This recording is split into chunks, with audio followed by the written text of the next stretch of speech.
Hey there, welcome to LFI. I'm your host, Kurt Blissett. And today on our podcast, we have the infamous Jesse Cole. Yes, pumped right now. Before we get started though, really fast, I want to make sure that we thank our sponsors. Without sponsors, we wouldn't be able to make this podcast happen, this event happen. So we have Pot on the Go, and that's Raz's company, which we're very thankful for everything that he does for us.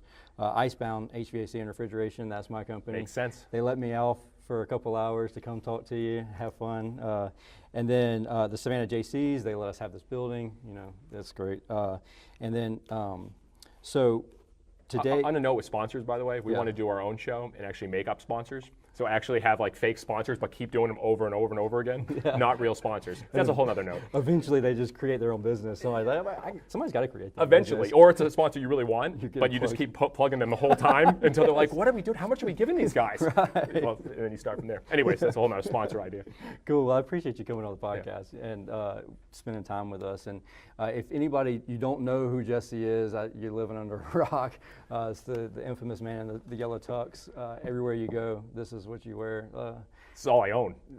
And my wife still is married to me, which is amazing because she's like, Jesse, literally one day can you not wear the yellow tux? But it makes decisions easy every morning. Don't need to worry about it. Right, Steve Jobs. I mean, just keep it simple. Keep it simple. No, on that note, how many decisions do you make in a day and it fatigues you? Think about it's everything. Food, drinks, where am I going to go to lunch? Where am I going to dinner? I eliminated one about dress. So how about food? Just eat the same thing every day? Food actually still, because I care so much about food. I'm a foodie, and it's like there's so many great restaurants around here. I need to figure out a way to eliminate it. Maybe just have like a bucket and I just pick it out, and that's where I go. Oh, that's a great idea. Yeah. Straight random. Yeah. This is where we're going to go with this conversation, right? My food choices. This is what I hope. All right, leadership, 100%. Jesse's food choices. All right, here we go. 100%. So the whole point of this podcast is to say thank you. And so we want to, from the bottom of our hearts, everybody from Savannah, the business leaders, business individuals in Savannah, you've given back so much. Just follow you on LinkedIn, and every day you're giving away two minutes of content. 1 minute boost. 1 minute boost. 2 minute would be too much. That's ridiculous. All right, 1 minute boost. We're going extreme here. Yes. So you do this at no cost. You're just steady pouring knowledge, and there's so much stuff between your book and everything that you're giving away, and so we just really want to say thank you for everything that you've done. You brought baseball back to Savannah, and not just baseball, but very successful, sold out. How many? 60 straight sellouts, 2 straight seasons. Yes. So selling it out. That's more than just baseball. You brought an entire environment to Savannah that wasn't there, and probably it can't be duplicated, especially not here in Savannah. So it's my pleasure to say thank you for everything that you've done. So why Savannah? Why did you come here? It goes back to my wife and I. The long story made longer would be that we took over a team in North Carolina, Gastonia. First started, I was 23 years old, and it was the worst performing team in the country. Mm-hmm. Fortunately, we were able to turn around by making it about entertainment and dancing players, grandma beauty pageants, you name it. And we started to create some buzz in the baseball industry. So we hosted a seminar in 2009, and we had a lot of different minor league teams there. And one of the managers there of one of the teams heard me talk and immediately left the conference, called Emily, who was there 23 years old, working for the Augusta Green Jackets, and said, I met the guy you're going to marry. And, really? and was like, what are you talking about, Amy? And she said, and she literally said, well, no, this guy's crazy. He loves the promotions, loves the fun. He's just like you. He has so much energy, so much passion for it. You guys should just start talking. So we started connecting and talking, and eventually she left that team and came to work for us in Gastonia and became our first ever director of fun. And people don't know this about Emily, but she wore a hot dog costume every single day at the ballpark, which there's not many girls out there that'll dress up in a hot dog. She was perfect, perfect for me. Yes. And so I wanted to make our proposal special. And I told you this long story. I'm getting there. Oh, we haven't started the long story part. We're getting there. So at our last game of the 2014 season, I decided I'm going to propose to Emily in front of a sold-out crowd with our team in Gastonia. And we're ready to do it. It's going to be in the 6th inning in front of the whole entire crowd. But the team decided to let up 9 runs in the 1st inning. We were getting killed. We started doing promotions in the middle of the inning because the fans were already getting bored. So we rushed up the announcement into the proposal to about the 5th inning. And we had the whole staff on the field. And I came out and surprised her. And I said, I don't know if people know this, but we met for the first time right here on this field. And in front of my baseball family, in front of your family, in front of our entire family, will you make me the luckiest guy? And I dropped to a knee in the yellow tuxedo. And I had the ring inside a baseball. And I opened up the baseball. And thank goodness, she still hasn't said yes, but she ran over and hugged me, and I think that was a yes. She still hasn't said yes? I'm hoping soon, but one day. One day she will say yes. But what happened then, I had a surprise fireworks show, and this is the 5th inning of the game. Right. So the umpire, and you're losing. Oh, we're losing bad. And the umpires and the teams are watching me and her on the field. All the staff has walked up, and we're just watching a fireworks show on the field. The umpire's like, are we ever going to start this game again? Eventually, we started the game. We still lost. But the next day, Emily said, you know what, I've heard great things about Savannah, and we've both never been there. I'd love to surprise you with a trip this weekend. Thank you so much for this amazing proposal. Let's start off our engagement with a great weekend. And so we went down to Savannah. I'll never forget the weekend. We actually did all the tourist things. We had someone paint our picture downtown, so we still have that with the date on it. And we ended up going to Grayson Stadium. The former minor league team was playing there. Remember, as I pulled up, I was like a kid in a candy store. I looked at the stand, it was like the majestic brick. And I told Emily, I go, this is amazing. And we walked in, and just you could feel the character. And I was falling in love with this ballpark. And then I walked into the grandstand with her, and I realized there was no one there. Empty. And it was 80 degrees. It was a beautiful Saturday night. And it was a professional team. There's no one there. And I'm looking around like, what's going on? And I watched, and it was just a baseball game. And I go, oh, if we could just bring our fun and crazy entertainment here, this could be amazing. And I called the commissioner of our league that night and said, if this team ever leaves, we're bringing a team here. He said, all right, Jesse, whatever you want to do, sure. Yeah. The next few months later, they said they were leaving, and we started the process right there, reached out to the city, they came and saw us, and that's how we came to Savannah. Yeah. And that's where the journey started. Yeah. And it got a lot crazier over the months to come, but that's how it started. And I got to give support. I think everyone needs to think about their spouse, their significant other, their person. I mean, that's there for them. Emily is a rock. And the fact that she went on this journey is amazing. And people don't see her, she's behind the scenes. Oh, yeah. But she cares more about our people, our fans, than anyone knows. And she's the reason why we do a lot of things we do. So I have to give her credit for the real reasons our success. From the way it sounds, that we really need to be thanking Emily for the bananas everything. Coming here. We wouldn't even come to Savannah if it wasn't for her. And now she's amazing. And I think the support, I mean, it's just like, Jesse, you're in this tux, running around like crazy, doing all this, and she just knows how much of an impact and how much of a difference it means for me. She's 100% supportive. So she's the reason we're here, and then that's when the real craziness happened. Yeah, you can see her at the game if you know Emily and you pick her and Maverick out, and they're just hanging out and everything. And Julie, my wife, for anybody that's watching that hasn't picked up yet on my wife's name's Julie, but anyways, she just hovers towards Emily, and it's like, oh, there's Emily. Let's go hang out. Let's say hey, because she's like the support of the support system of the Bananas, and just behind the scenes, and it's really cool. Yeah, it's been wonderful. Yeah. So why the yellow tux? I know you get that question probably once. No, I mean, all time. Like most because Gastonia, were they yellow also? Yes, yes. So it actually started. So at our games in Gastonia, I mean, we were doing, the flatulence fun nights, the salute to underwear nights, the grandma beauty pageants. We were doing everything. I was like, we're putting on a show at our games. I need to be dressed like a showman. I can't just be in a regular polo. Yeah. So I thought, all right, let's get a tuxedo with the tails. So I first went to my buddy who owns a bridal and formal shop, made a trade, because trade's the way to do. Oh, made a great trade. Yeah. We also had a promotion with him where men dressed up in wedding dresses and threw veils, but that was a whole other thing that we would do. So anyways, he gave me, he said, all right, here's this black tuxedo. You can wear it. So opening night, I wore it, the big black top hat, black tuxedo, the tails, and it was 100 degrees. Oh, yeah. I almost melted. It was like literally the most miserable night of my life. I was like, this doesn't work. But I love the tuxedo. So I went online, and I found brightcoloredtuxedos.com. They actually exist. Yes. And bright yellow, because the Grizzlies had yellow in the color. I bought it overnight. It came over. And I wore it the next game, and people were just taking pictures, high-fiving me. My staff said that we always knew where you were. And then I started getting calls, is the guy in the yellow tux there? I didn't have a name. I was just the guy in the yellow tux. Yeah. And from that point on, it stuck. I started wearing it at our games. And then obviously when it became the Savannah Bananas. Oh, yeah. It just fits perfectly. Yeah. And so now I own 7. And a great story, too, about caring for people. My staff surprised me 6 months ago, and they came to me and said, Jesse, you look like a clown all the time because you're out there speaking, you're out there around the country, and you're wearing these over-shaped, bright-colored tuxedos. So they actually had a tailor, without me knowing, find out all my sizes and custom make a nice yellow tuxedo for when we go on the road. And they surprised me. They paid for the whole thing. Oh, wow. They did it. So now I have a little more of my purpose and still look like a clown, but not a complete a well-fit clown, which goes a long way. That's awesome. So a lot of the things that I like to do on this podcast, and when I talk to someone and interview them, I really want to figure out why you are the way you are. And so good luck. Yeah.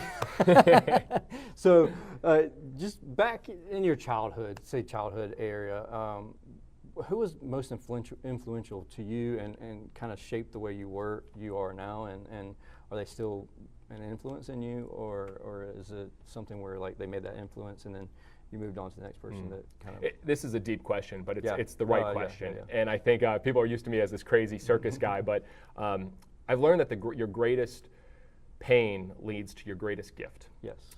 And Philip McKernan, I learned that from his One Last Talk. And I started thinking about back to my childhood and why I am the way I am. And it's brought unbelievable clarity to me. And my childhood was interesting. My parents got divorced when I was 8 years old.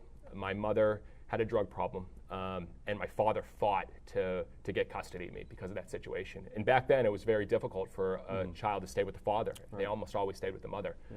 My father won out and got custody of me. I was 8 years old, didn't know what was going on. And my father worked all the time. So my mother was out of the picture, and he would work all day. Amazing father trying to provide, but he was gone a lot of the time. You know, I mean, but it tells you what kind of person my dad is. He actually ended up buying a baseball facility just for me so I could play baseball. Wow. Like, that's how much he cared, Yeah. but he wasn't there. And I was often alone, and I mean alone all the time. I remember he'd come home during the summer and be like, "What'd you do today, Jesse?" And I'd be like, "Oh, I rode my bike to Alex's and John's." I didn't ride my bike anywhere. And I would actually lie to him to make it sound like I was doing things. Yeah. And I didn't realize how much that had an impact on me till later, because I was always alone, but I was also trying to fight for the affection and love of my dad because he wasn't there all the time. And I realized, you know, these last few summers in Savannah, my greatest happiness comes at the end of the game. And I know you've seen me out there, and we have the pep band playing, we have the players out there, we have s'mores going, s'more stations, and I'm out there thanking the fans and hugging them. And I think I realized, because of my childhood, I want to be a part of something. I want to bring people together. I want to feel loved, and I also want to give back love. And I called my dad after I had this realization. I thanked him. I said, "Dad, thank you so much for fighting to get me, but also for, you know, and crazy as it sounds, not being there all the time." Yeah. Because it's given me the opportunity to fight for that and work for that. And every day at the ballpark, around 4,000 people, I feel like we're a part of something special. I feel like I'm a part of a family. And it impacts me every single day to make people feel that love, to feel cared for, and to bring them together. So that wound that I had as an 8-year-old, 9-year-old, 10-year-old by myself is the best thing that's ever happened to me. Yeah. That's deep. Hey, I told you I was going to throw people for a loop. That was really deep. I mean, Terez was like, "What is he talking about?" No, it's. I mean, golly, it's deep. Like, well, think about this. Everybody think back to their childhood Yeah. and think about the things that impacted them, and they Yeah. think about what really made an impact, and that influenced them to where they are. Yep. And if people can actually feel comfort in that and feel like, you know what, the way my parents treated me here was a challenge, but it's made me the person I am, and be given them the thankful. gratitude. Be thankful for it. Yeah. Because everyone wants either love from their father, their mother, and they were treated differently, but that's made me who I am. Yeah. So now, as a father of Maverick, who's 6 months old, I'm giving him love every single day. Yeah. And because I wanted that. Yeah. And so that might impact him in a different way. I Right. don't know. Yeah. But I think, again, it's a personal why. Why do you do things? And, you know, I've shared a lot of the stories of things that have happened to our fans and what Yes. we've done. And Yes. that, you said, really made an impact on you. It did. But that's why we do it, because how do we bring people together to feel something special? And that gets into a whole deep and sad, a lot of emotional stories of people who have come to our ballpark. But that's what it's all about. And it's so crazy because you can, after you saying that, it just instantly resonates the feeling that you receive when you walk into the ballpark. You, like you said, is this a family? And you go and you talk to people there at the ballpark, and you become really close with them over 7, 8, 9 innings, and all you're doing is standing by the fence, and you just have the bananas in common with each other. And it's weird because I go to a Braves game, or you go to the former minor league team that was there, Yeah. the unnamed team. Well, yes. You know, and you didn't have that same feeling. Like, I've gone to games and just hung out by the gate where everybody goes on for in between the innings. Yes. And then instantly, like, every time I go there afterwards, we're saying, "Hey, what's up?" You know, Yes. high-fiving each other. It's like friends and family just instantly, and it's the atmosphere that you've created there. Well, what's at the most Bananas. most important thing people need? It's human connection. Absolutely. Especially now, as in phones. And I've taken internet off my phone. I've taken social media off Really? my phone. I've taken, email, Wow. everything, because it's human connection. It's this. And so that we try to provide that at a ballpark. If you notice, we don't have a digital scoreboard. We haven't invested in that. I know, I did notice All that. right, and all of us, you got to do that. You got to do that. And we want people to escape, to connect, to feel a part of something. And at our games, when you see 4,000 people dancing "Hey Baby," and then 4,000 people singing off against each other, you're a part of something together. And that's something I always yearned for and I wanted. And when I played ball at Wofford College in high school, I played in front of a couple hundred people. The one game I ever played in front of a huge crowd, it was against South Carolina, and it was at our stadium, and I was pitching well, and I was getting booed by all the fans at our home stadium because they were all Gamecock fans. Oh, all right, that was my only experience pitching around people. So I try to do this for the players. How can they be a part of something? And they look up and say, 4,000 people, this is special. So anyways, it's going into a tangent, but that's why we do what we do. Yeah, absolutely. Yeah. I mean, what made you think of that versus what made you grasp the whole doing things differently? Like, why even go that way? I mean, I kind of know some of the backstory of that, but what's your reason for not just making it the same old? Because and I'll lead into this also. Like, I'm not a baseball fan. Yes. I haven't watched one Braves game this year. My dad's a diehard Braves fan. I mean, he'll watch them until the But day you're a he dies. Bananas fan. But I'm a Bananas fan all day long. Like, I missed probably 3 games last season, and it's an hour drive for me to get from my house to the Banana Stadium. And so, like, literally, I will leave my office, go home, get the kids, and then come back for an hour, and then at 11 o'clock at night, drive an hour, or 10 o'clock at night, drive an hour back to the house. Well, what's special for you? Why would you put that much effort into it? Because I'm just so curious. The connections that I made with people, with other fans, the people, and then also the staff. Like, just everybody. I can name every staff member there, and it's like, and the weirdest thing is like half of them know me by first name basis just going in there, and I'm sure that a lot of it has to do with the fact that I'm there all the time, or I was there all the time. But I mean, even after like the second visit, Kiki was like, "Hey, Derek, whatever," and so it's the emphasis that I feel like you've put on your team to make everybody feel welcomed, but I don't really 100% understand how to translate that into every other business. Love is better than like. Okay. So many people focus on getting lots of people to like them. All right. What if you focused on 100 people, 10 people, and making them love you and putting the effort into? And I think it's the opposite of scaling.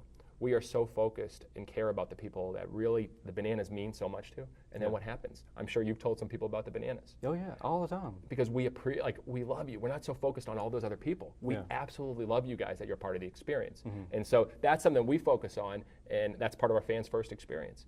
We talk about love with our staff. We tell our employees we love them, and then they will love our customers. I think some people are afraid to say the word love. Oh yeah. We'll hug each other. We'll love. The other day, I mean, it's emotional.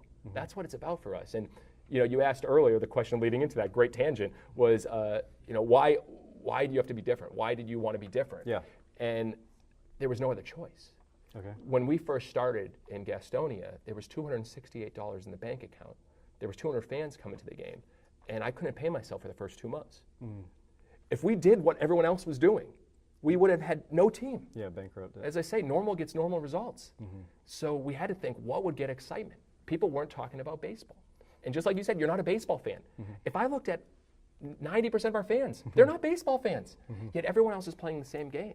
Wins and losses, wins and losses.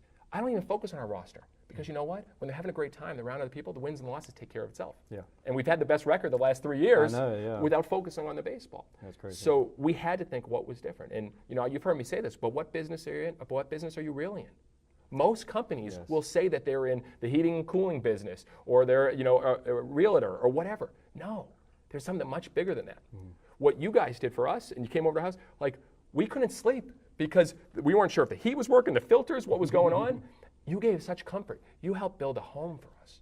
It's a much bigger impact, and you're a heating and cooling company to a lot of people. Right. Yeah. We're in the business of entertainment and making memories and creating these special moments that bring people together and that they'll never forget. So we had to do it different. Now first, Tersh, we had to create attention. Yes. And that's why we started doing the Banana Nanas and Darius the breakdancing first base coach and offering President Obama an internship.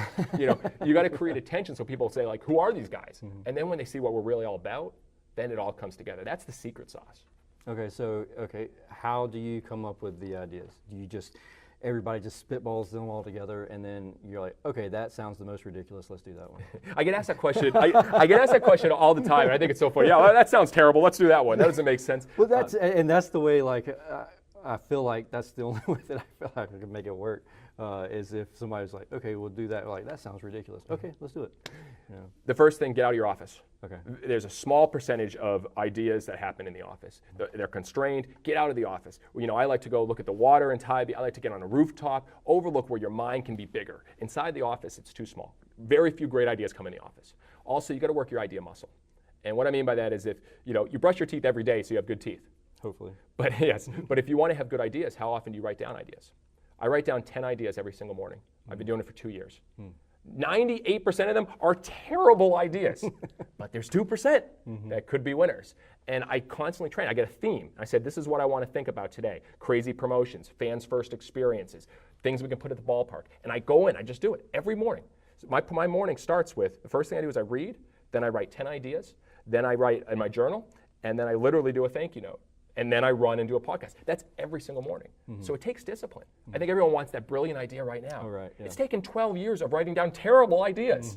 Like the world's largest tickets that we did a few years ago in Gastonia. They were this big. I thought everyone would love a giant poster. Our fans hated them. What do I do with them? They were coming to the gate saying, these are the worst tickets I've ever seen. It took those to come up with the banana-shaped tickets that are scratch and sniff and smell like bananas. Oh my gosh. You know, We still have those tickets around the house. Like, they're just everywhere. Yes. Like, and normally you would just chunk the ticket when you walk out the gate, and we have those tickets. But it's become kind of a memory. It's part of a keepsake. And you think about that. What do most companies do? They save money on tickets. They do a cheap little ticket and they do that. No, we look at what can invest in the experience. And I think, for instance, another example is like how we ship merchandise. We could ship it in a regular package, but we get custom-made yellow boxes, have an actual delivered fresh banana stamp that goes on it. We put koozies, decal, a personal letter, tissue. It's those attention to detail. And again, it's about creating that experience. So the easiest mentality is whatever's normal, do the exact opposite. Right. And we always say, you know, write down something that's normal. So for instance, this year, I'll tell you something we're thinking about. We've always had a bat boy, you know, and we actually dress him up like as a bat boy. Yeah. I actually am considering like a 40-year-old man and being Batman, like actually having a Batman Dark Knight, because it's like, that doesn't make sense, all right? You could have one manager. Could we have 4,000 managers one game? That's the exact opposite. How could we have 4,000 people manage the game? I don't know. But these are the things we think about. Whatever's normal, do the exact opposite. And these are the ideas I write down. So it's very hard to come up with ideas unless you're doing it regularly. And then we have idea paloozas, where we bring in the entire staff. We had one on Friday, and we have a theme, and we throw out ideas. And sometimes there's drink and there's fun going on during these ideas. And we come up with things, and we just run with it. But I've shared it many times. Ideas are currency, but it's implementation that will make you rich. Ideas are there, but you need to implement. And we focus so hard on those implementers in our business. So, but that's who we are. That's part of our business, is ideas every day. Oh, that's awesome. I mean, that's really cool. So thinking back, at what point did you come to that realization that that was the case? I mean, other than Gastonia, like, I know that you didn't go right into Gastonia and say, okay, we have to do this completely different. I mean, was there something that you've read, or is there something that you did and you were like, okay, that makes sense. Get out. If you want great ideas, you got to get out of your bubble. And so what I did is I started learning from the cruise industry. I started learning from Ritz-Carlton. I started learning from Blue Man Group. I started reading books like Marketing Outrageously and Buzz Marketing, all things that had very little to do with baseball, and started, how do you bring that in? Some of my best ideas are when I'm on vacation. Because you clear yourself of what you get space. You know, I remember sitting in Punta Cana, this is about 5 years ago, and all of a sudden this young woman came over to we were sitting at the pool, Emily and I, and said, would you like a cooling towel? And I was like, yes, I would love a cooling towel. And she gave me this nice cooling towel, and I put it on my neck. So what do you think we did the next year? You'd love this. You got a cooling tower. We teamed up with a heating and cooling company, Gastonia Sheet Metal, and we had cooling girls that walked around the ballpark passing out cooling towels to all of our fans that they were sitting. And then we realized that they took all of them home, so we went through like thousands of cooling towels. Again, we learned pretty quickly. But that's got to be a keepsake. Yes, and then they came over with popsicles. This all happened on a cruise ship. I mean, it all happened on a vacation. So now it's like with our parking penguins, which doesn't make any sense. I love it. I do love the parking penguins. You see I love it, you of course. So that's a great opportunity for you, by the way. Yes. So what we're going to do is this year, I want to get Freezy Pops and put in coolers. And so every parking penguin, when they see a little kid, they give them a Freezy Pop. Oh. So it adds to the experience. I want to be a little kid. Yes. But you see, it's how we think of the idea. It is what's the best possible experience, what's over the top, but we have to get out of our own world to come up with those ideas. I wouldn't have come up with that if I was sitting in our office. Yeah, absolutely. So how often on vacation do you say, wow, that was great. Can we use that in our business? So as a business owner out there listening to this, that means you must go take a vacation. Yes, everyone take. I mean, I will say that, and we take pride in this. You know, we've sent our entire staff on cruises and bring their spouses and significant others.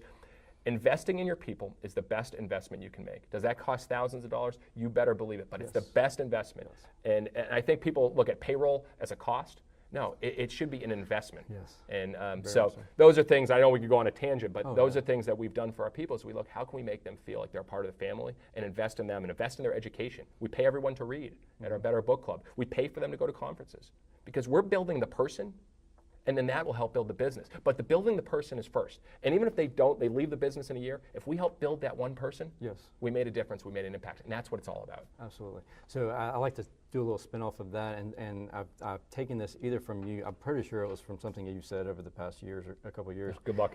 But so all of my team members, they all know that if they want to, like if Icebound's not their end game, I want to know about that. I don't want it to be a secret. I want to know, okay, well, Icebound's a stepping stone to this process or this end goal. And I have one technician who wants to be an owner, a business owner of an AC company, and so that I want to teach him how to do this, so that and that was the reason why I originally started my other podcast, was I really wanted to inform other people who.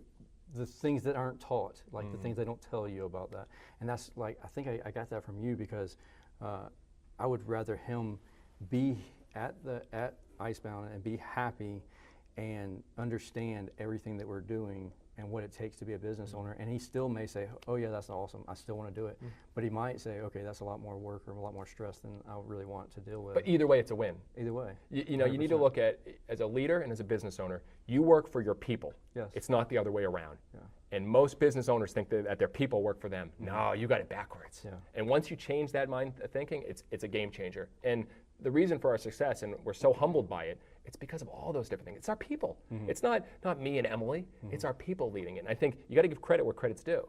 So we're just the one that's kind of mentoring and coaching. And it's so funny because some of your staff just got married, and and Julie was talking to Emily, and she said, oh, we're all in Ohio or wherever, and like literally the whole staff goes to Ohio. Yes. To go to a wedding, of a staff member. Yeah. Yes. We're family.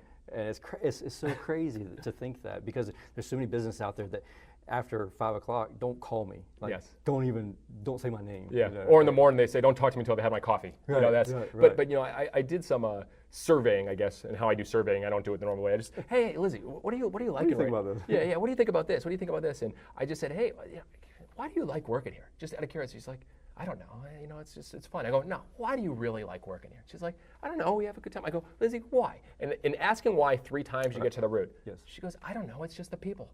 Yeah. We just have fun. And I think it's the people. And how do you create that culture where it's okay, we talked about this before, people can talk, that they don't do work. In an 8-hour day, no one's gonna work for 8 hours. Right. As a business owner, be okay with it. Yeah. If you walk in, there's 4 people watching a video and laughing together, that's good. That's good for your culture. People want, oh, you weren't here at 9 o'clock, you're not doing this, you're not doing that. I love watching people laugh. It's so funny whenever, because I'll go to other conferences with the air conditioning guys and air conditioning owners, and they'll say, what's your, how many of your guys are on time every single day, every single morning? And it's like, well, I mean, they get there when they get there, and they're like, how do you not, like, your head not explode? We're going to a breakfast meeting. We all meet up every Monday morning, and most of the guys we're supposed to be there between 7:30 and 7:45. Most of the times everybody's there 7:15, 7:30, 7:45. Every now and then somebody will roll in at 8 o'clock. Nobody sees me get upset or frustrated at all, and they're like, that's completely different than what I'm used to. Yes. And it's like, okay, so there's a reason why you're late, and you know that we're supposed to be here at this time, but there's no reason for me to stress you out or stress myself 100%. Out over this because this happened. I'll jump in. One of the great lessons is Whale Done, the book by Ken Blanchard. And he said how they taught the whales at SeaWorld is when they do something right, they feed them. But when they do something wrong, they ignore it. Most companies, they catch people doing things wrong. So like for instance, we have every other staff meeting that we have on Monday 9, someone will show up late. We don't even acknowledge it. The meeting starts right at 9 and we're talking and it is what it is. But I'll tell you, I had the same thing. I just go, what disrespect, what are they thinking? But what does that accomplish? Exactly. Carry on the meeting, let people have fun, and they're going to either feel uncomfortable or the other people on the team are going to call them out. Right. And that's what's happening. Exactly what happened with us one Yes. time. One of the guys was an hour late, and it was an honest mistake on him. He saw the schedule. He thought it said 8:30, and it was actually 7:30. He strolled into the restaurant. We were sitting at this huge round table, and nobody acknowledged it. It said, "Hey, here's the menu. Like, go ahead and get your food ordered ready."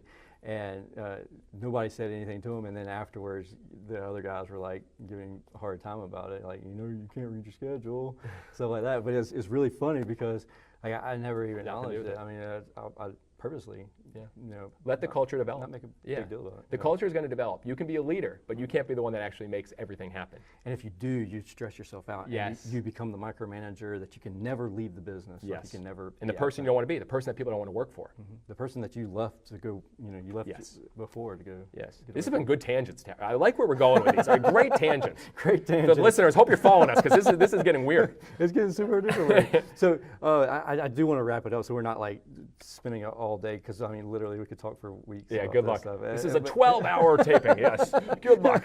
But I truly want to say thank you. And not just for the people from Savannah, because anybody that listens to any of my other stuff, I'm always talking about Jesse Cole and the Yellow Tux and the book that you put out, and all of your interviews that you do on your podcast, and Mike McAllowitz and all. I mean, everybody that you talk to, and then I was like, oh, that guy's really interesting. Let me go check him out. But I mean, from the whole world, just say thanks to everything that you've done and all the content that you put out there. And if anybody is listening to this or watching this and you're not following Jesse on everything, because he's literally everywhere, you're missing out for sure. So thank you. If anybody wants to get in touch with you, what's the best way for them to reach out to you or to just follow you on LinkedIn, follow you on? I learned an amazing lesson when I was 25 years old. And being the crazy, hungry guy I was, I read Mark Cuban's book and I said, I'm going to shoot him an email. And I emailed him, 25 years old. He wrote back within an hour and a half. That's so crazy. And I was blown away. And since that point, I've said, every person, any person who reaches out, I will write back, and if I can help in any way. After this, I actually got 2 interviews with sports management majors at different colleges, and because when you teach, you learn, and you're a part of something, you're helping, and it's just one person can make a huge difference and impact. So to answer that question, you can reach out, Jesse at SavannahBananas.com. I do post every day on LinkedIn and Facebook, but reach out if I can help any way, or just share stories. I think we need to all be open to sharing our story, to telling it more. It's not about you when you share your story. It helps people realize their own story and give them permission to tell it as well. And I think that's the key. Don't be afraid to talk about what you're doing and teaching and helping others. And that's what I'm trying to do every day. That's awesome. That is so appreciative of everybody. And I love the story whenever you went back and said, you're handwriting letters to everybody in the morning, and you wrote a letter to Donald Miller, and you wrote it to Simon Sinek, and then all of a sudden you get. I'll jump on that if you want me to share that. It's the funniest thing. Yeah, I mean, I loved it whenever you did it in Simon's voice. So. Yeah, I'll share it. Tell and I think if there's really one takeaway a business owner can do is write thank you letter for just once a day for 7 days. Get into a 7-day habit of doing it. I started in 2016. I said I'm going to write a thank you letter every single day, and I committed to it. And one of my first ones was Simon Sinek, and the famous TED Talk, Start With Why, and I was blown away by it. It changed my life. It changed everything. So I wrote him a thank you letter, and about a week or 2 later, I'm driving for lunch, and I get this unknown phone number, and I answered it, and I said, hello, this is Jesse, and he goes, Jesse, it's Simon Sinek here. And I go, shut up, who is this? And he goes, it's Simon Sinek. And I go, no, it's not, who's messing with me? And he said, no, I'm calling you because your letter inspired me more than you know. I go, Simon, are you kidding me? You've inspired me more than anything in this world. He goes, it's people like you, why I do, yes. to inspire others. And that made such an impact on me. And since we correspond, I sent another letter to him. He wrote back with another handwritten letter to me. Yeah. And it's those people that really make a difference. So even to this day, 2 years later, I still write a thank you letter every single day, because if you can make an impact on one person and share how they've impacted you, it's unbelievable how much it can spread and the difference it can make. So I challenge everyone, write a handwritten letter. It means the world. Cool. Thank you. Thank you. Before we go, really fast, make sure that you canned food drive, America's Second Harvest, Thanksgiving. There's a lot of people out there that have a lot less than we do. And we have more than abundance, and we all do. And please do what you can to help that canned food drive put on by the Small Business Chamber of Savannah. And then also the toys for the children in Mexico Beach. Century 21 out in Tybee, they're collecting toys for those children who lost everything during the hurricane. So if you can, please do what you can to donate to both of those causes. And until next Tuesday, I hope you have a great and blessed day, and we'll see you soon. Let's go. That was fire. Let's be honest. I mean, that was fire. All right, are you kidding me? That was fire.